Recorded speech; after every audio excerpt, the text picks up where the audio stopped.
Everybody's good? All right, well, good afternoon, everybody. Thank you so much for being here. After more than 2 decades of bouncing from one budget crisis to the next, Missouri finally has a chance to undo some of the damage and put state government on more solid foundation. As House Democrats, our vision for the budget is based on investing in families, investing in Missouri's workforce, and investing in the future. From that perspective, there is much to like about the governor's budget proposals. We are, of course, ecstatic that he has pledged to fully fund Medicaid expansion, even if he didn't see fit to mention it in the State of the State. We also are pleasantly shocked he proposed a whopping $722 million for child care programs.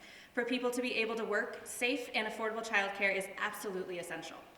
We firmly believe pulling down this barrier is one of the most effective actions we can take to enable more Missourians to re-enter the workforce and fill the vacant jobs that are available across nearly all industries in every region of our state.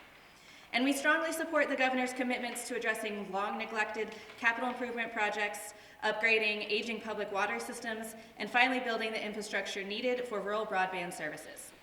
Frankly, the list of things we like in the governor's budget is long. But that doesn't mean there isn't more that we could do and should be doing. Our members of the Budget Committee will discuss some of our priorities in more detail, but I'd like to highlight just a few. Although the governor's budget is good news for higher education, it doesn't come close to making up for all of the years, it doesn't come close to making up all the ground public colleges and universities have lost over 20 years of reduced or flat funding.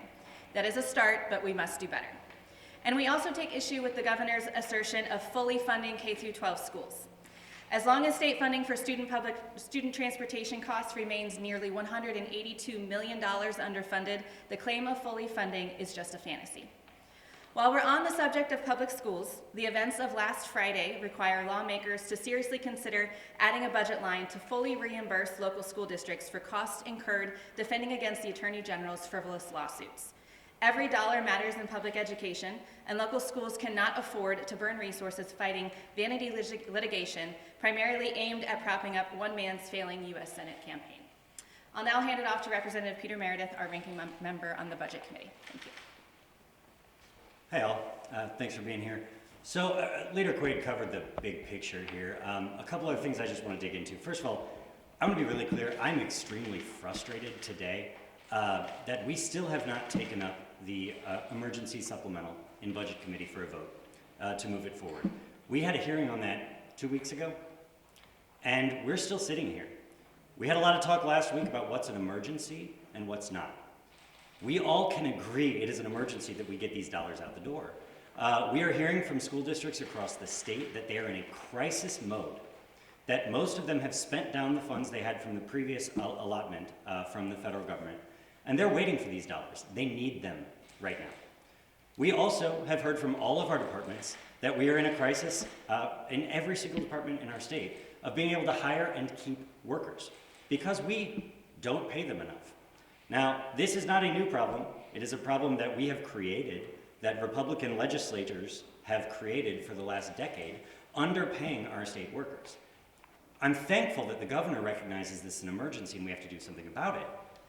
But our budget chair came back last week, and rather than having a hearing to move that supplemental forward, he decided it was more important to have a hearing on his pet bill to undo Medicaid expansion yet again, after voters keep forcing it to happen over his wishes. That's not the priorities of Missourians, and right now we need to deal with the emergency priorities of Missourians and get that supplemental moving. So that is number one. Number two, the big budget. We're very excited about a lot of the budget proposals. There's no question about that.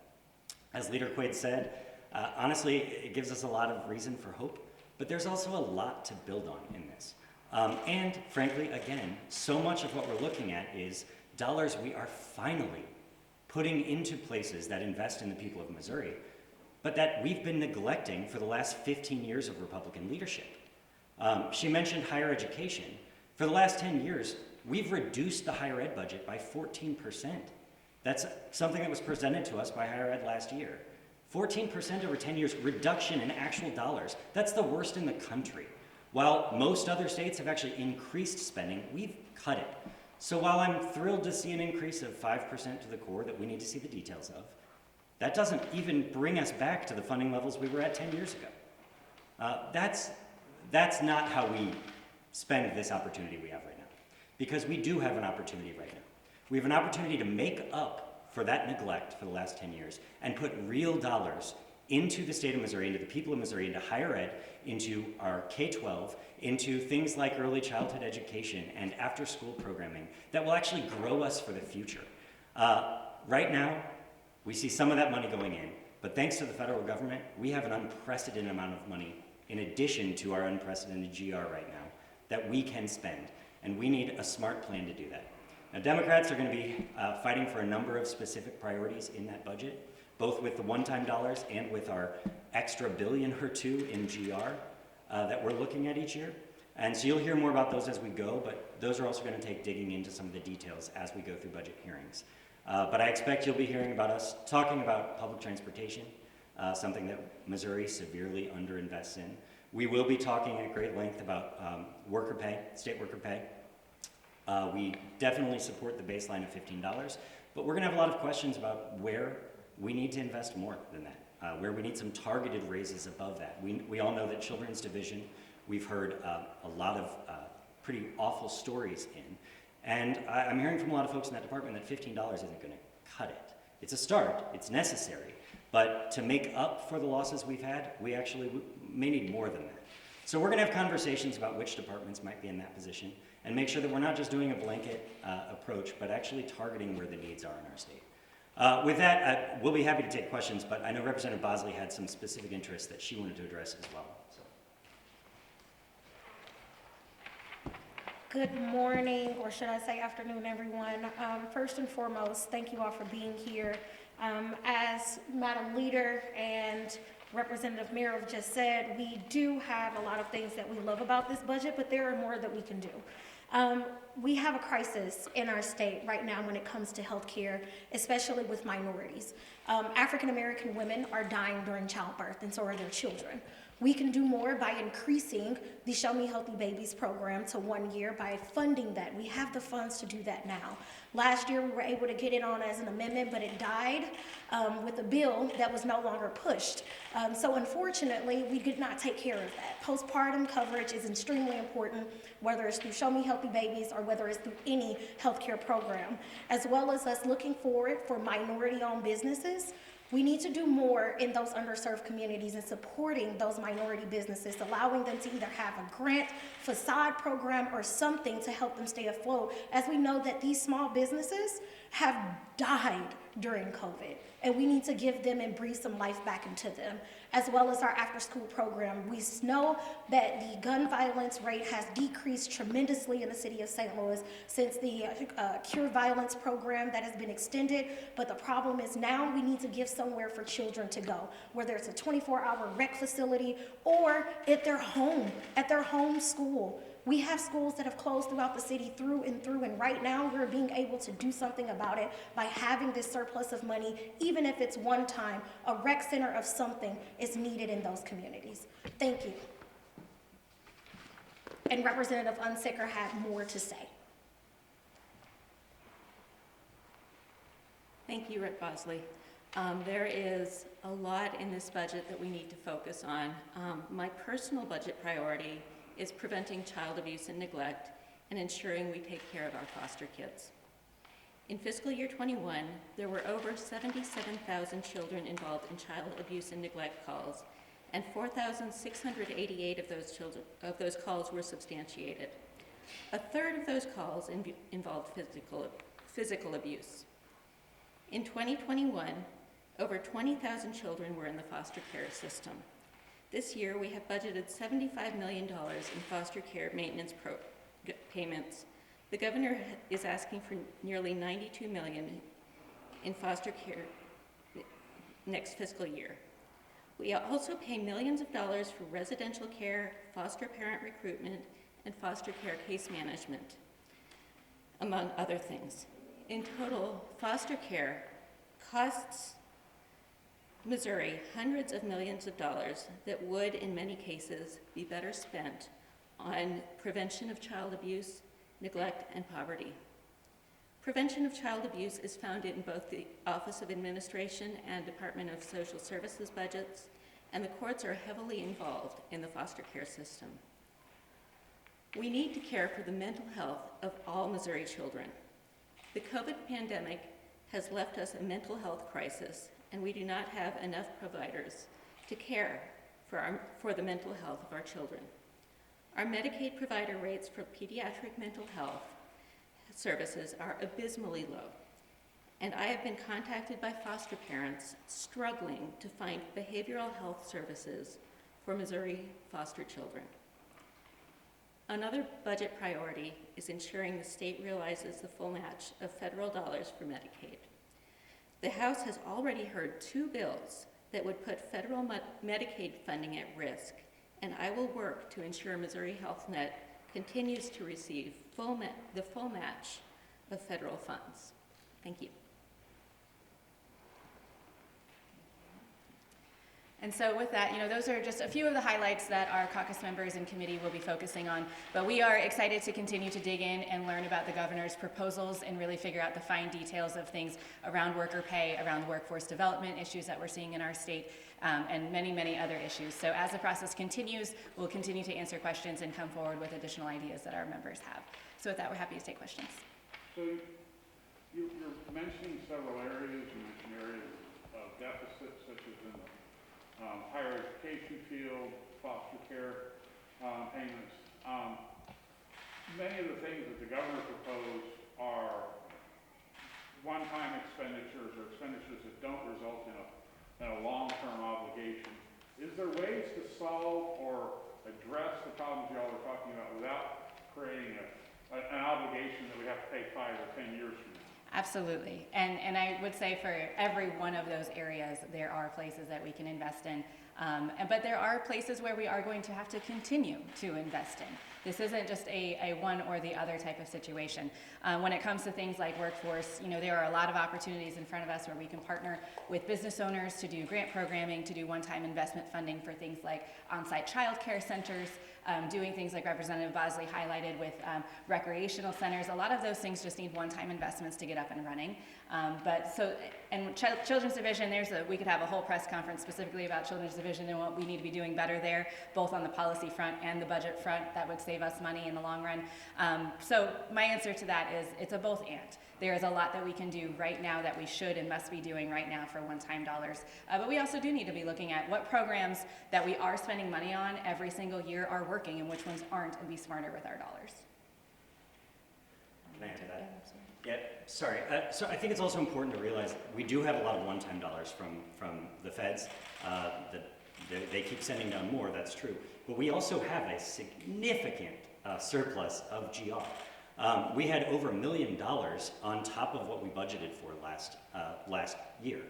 This year it looks like we're projecting more than that. So that's a lot of money in our regular revenue stream that is not yet allocated to anything. So we have room to make investments that will be long-term, especially the types of investments that make us stronger as a state, that will only make our economy stronger to go forward. It's also important that when we look at those things, some of the one-time things that we can spend on will address long-term problems, like affordable housing. I don't see anything in the budget yet about affordable housing. Missouri only has the low-income housing program compared to most states that have other programs. We could do, with one-time dollars, a grant program that actually tries to build our housing stock. Missouri Housing Development Corporation says that Missouri currently has a shortfall of 128,000 affordable housing units. That's a lot of affordable housing we are lacking because we don't have the programs for it. We invest in infrastructure like that, it's going to help people get back to work and actually grow our economy in the future. And I'd also say we're projecting over $1 billion extra in this in revenue again this year with growth from last year. But honestly, there's reason to think it might be even more than that, especially with the economic indicators we're seeing and with the additional dollars that are about to come down from the federal government. We haven't even seen the investment of the infrastructure money that we know is going to grow a tremendous number of jobs in this state and ultimately increase revenue as a result. Same can be said of Medicaid expansion. We know that that's going to grow jobs and grow revenue in this state as it has in other states. The list goes on. So I think there's a lot of reason to think that we are not limited to one-time dollars. We really can look at things like paying workers more. that are going to incur a longer term cost. Representative Meredith, I want to talk about, being on the budget committee, that bill, that emergency bill hasn't come up. Have you had a discussion with Representative Smith? Is it going to be heard in the next week, 2 weeks? I know it was supposed to be February 1st that the governor wanted in order for that pay raise. Have you heard anything? You know, when the governor first came out with the announcement, I believe that the budget chair was there with him, saying that he supported this emergency supplemental, that he supported the proposals in it, and yet he's sitting on it. Now, I suspect there's some Republican infighting over supporting it. We may have to actually fight to defend the governor's proposal, an unusual position for us to be in. But what we do know is feet are being dragged. We've heard no indication of a hearing being scheduled. I keep hoping, I keep looking at my phone to see if they've scheduled one yet, and they haven't. So I think that's a sign of pushback on what really is an emergency and that we need to get moving on. I want to follow up with that question of this year we have the emergency supplemental. We're listening right now to the supplemental, and then we're going to have the budget. Kind of talk about the budget committee this year, all the money that this state has, and to the average Missourian that might not understand, we have a lot of money.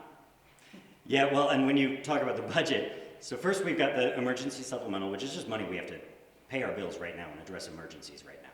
That's one thing. We've got a normal supplemental that's just making sure our bills are paid for shortfalls that happen. That's normal, happens every year. And the regular budget process happens every year. But what's not typical in the regular budget process is we also have Budget Bill 20, and we've got other one-time dollars coming down from the federal government, where we're going to have upwards of $10 billion to figure out how to spend, and how to do so in a way that's responsible, that looks at long-term costs and ways that we can just make ourselves stronger for the future.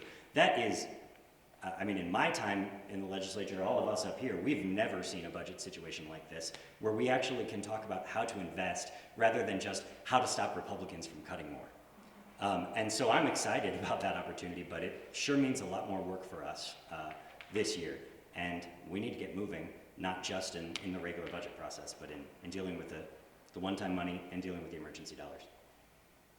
The governor's proposed, I believe it's 2.5% to put aside a GR for use for emergencies going forward. What are your thoughts on that proposal? Well, you know, it is responsible to set some money aside when we don't know what future years might look like. And we've done that consistently every year that I've been here. I think 2.5% might be a lot, but we need to see some of the details of it to see how he intends to use it. Is it money that they'll be able to spend in emergencies to support things that just weren't planned for? I don't know how much flexibility, how much oversight is going to be over that money if he has authority. I think those are questions we're all going to be asking. I think on principle, we all agree that it's important not to just spend every penny we have right now. But we also don't want to sit on money unnecessarily because, we can't actually invest that money in ways that grow in our treasury. So it sits there. While we may have a period of inflation as wages are rising and things like that, what we don't want to do is miss the opportunity to actually invest those dollars in things that will grow our state rather than just setting them aside in yet another rainy day fund. With the American Rescue Plan Act funding, that hasn't until the end of 2024 to allocate. Do you kind of expect the planning process of how you want that to be spent over the years to be settled this year, or do you think that's going to take a couple legislatures? I think that's a good question. The reality is a lot of that money I thought we probably should have started figuring out how to spend last year. And frankly, we just haven't done enough work. The Republicans seem more concerned with how to not spend it than how to actually invest in our state. So I wouldn't be surprised if they drag their feet as long as they can. But a lot of this money has deadlines. So we have to start moving soon, or we're going to risk being the one state in the country that's not able to take all of these dollars that the Biden administration is sending our way and not investing in our state and letting it all go to other states instead. Any other questions? One area that's come under a lot, I know members of your caucus have talked about it a lot over the last 2 years, is public health infrastructure in this state. Are you satisfied with what the governor's proposed under this budget in that area? What would you like to see there? I think we've got a lot to find out there still. We're still digging into all the details. I know that our public health infrastructure has been under threat for a long time, and our health workers are in crisis mode right now. They're all stretched thin. And what we see is mostly political attacks from the administration on them rather than actual supports. I mean, we see the ending of the emergency order that helped loosen things for them. And we're going to start seeing things that are trying to cut their budgets, like the HJR we heard this week in budget that's trying to underinvest. But we also see attacks on the ability of local health officials and that side of the infrastructure to actually respond in emergencies, and I'm as worried about that in the long term as anything else. The only thing I would add to that when it comes to the local health piece of this, due to COVID and the political, a whirlwind that has happened around this, our public health local folks are just struggling across the board. We have some local health departments who don't have any staff at all because people are quitting. And so I hope that through this discussion, we can really look at how we can invest and help them and prop them up. Nobody knew what our local health departments did before COVID existed. And now everyone hates them. And the reality is they're the folks keeping us alive. And so we need to do our best to work with them as partners to figure out what we can be doing from a state perspective to make sure that our citizens are healthy. Okay. On the subject of health departments, real quick, while we're talking Yeah. about this. Obviously, from the perspective of the health department, it feels like they may have their hands tied quite a little bit in regard to the COVID-19 pandemic following the Cole County Circuit Court decision that says that things like public health orders, mask mandates, quarantine orders are unconstitutional. Is there any workaround in that in funding the health departments with the funding that you want to give them then? Specifically to the question of workaround of the Cole County, no, but there are things that we can be doing from a funding standpoint to help them. Training is one, looking at accreditations. I had a wonderful meeting with some health department directors who have been comparing what we do in Missouri to other states and how are we getting that workforce prepared. We talk about workforce development all the time in this building, but what are we doing specifically around health departments, but also our nursing staff, et cetera, where we're seeing all of these shortages, and specifically to the health departments and their orders, we're seeing an onslaught of legislation through this building to continue to take away local control all across the board, but specifically to health. And so hopefully our caucus can help to defend that. But on the budget side, I really hope that we can have real fruitful discussions about the future. When is the next pandemic? This one's not over yet, but this is gonna happen again. This stuff can continue, and we need to be ready for when that happens and not just act like as soon as COVID's done, we're just gonna fold up and say, oh, never mind. This is an opportunity, again, where we have a lot of money, where we can work with the experts in the field to figure out what we can do from a state's perspective to make sure that our citizens are safe. One last thing, you mentioned reimbursing fossil school districts with regard to the lawsuits that came down. Have you heard, or any of your members of your caucus heard from school districts about what that number is looking like, about what that cost is running? I don't believe that we have that specific number. I do know that Senator Doug Beck has legislation that he is filing to specifically address that, and so we're hoping that we'll get some attention, and he's getting those numbers accumulated the best he can. At this point, I think our school districts are, they're not sure what to do, right? I can talk about my own specific school district. When the governor or the attorney general's comments first came out, they were like, no, we're not going to listen to you. And then they decided, yes, we do have to listen to you. And now my school's closed for the second week. It's literally day-to-day crisis mode for them right now. And so we are asking for that information. I know the senator is, as he's moving on that legislation, but trying to quantify that when they're in the middle of a crisis and trying to figure out how to virtually teach kiddos is also really difficult. Okay. Thank you all so much for your time.